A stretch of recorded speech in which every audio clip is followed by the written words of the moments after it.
Hey curly aunties, let's do a wash and go plus style using Aunt Jackie's. I started with the braids using my fave, which is the Hold Tight Braid and Twist Gel. This has been my go-to summer style product. I like to spray water on my roots first, then apply the gel, then smooth it out with a brush.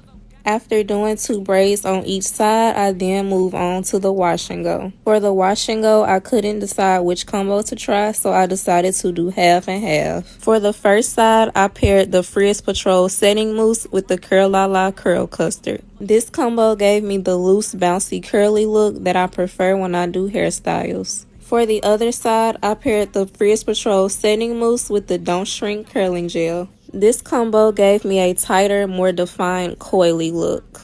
I love both combos individually, but for this hairstyle, I prefer the mousse and Curl La La combo. These are the final results. Meet Auntie, TT, and the rich auntie with no kids.